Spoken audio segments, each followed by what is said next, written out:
நிற்கணும். அவன் நேர்மையாக நியாயமாக ஒழுக்கமான மனிதனாக நிற்கணும். அந்த பாடத்தை கணித பாடத்தை படி என்றோம். படிக்கணும் நான் இல்லைன்னு சொல்லல. விஞ்ஞானம் படி என்றோம்.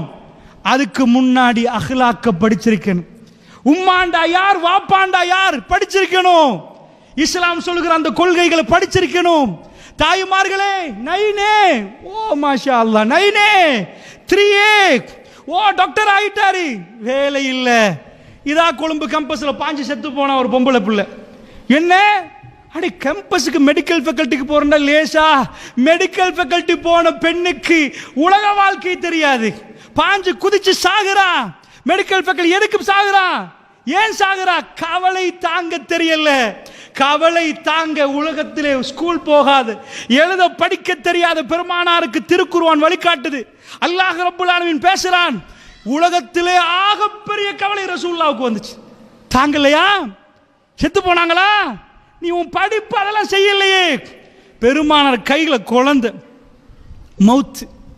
ரசூலுல்லாஹ்க்கு 3 ஆம்பளை புள்ள, மக்கால 2 கிடைச்சு. மவுத் மவுத்தான எப்படி இருக்கும்?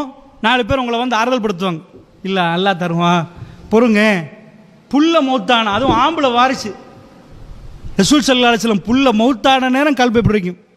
உங்க கையில குழந்தை, பக்கத்தில் ஒருத்த மௌத்தா இருக்குது. பக்கத்து ஒருத்த வந்து வேணும் இவனுக்கெல்லாம் இவன் புள்ளையெல்லாம் செத்தே போகணும், வாரிசே இல்லாதவன் எப்படி இருக்கும்?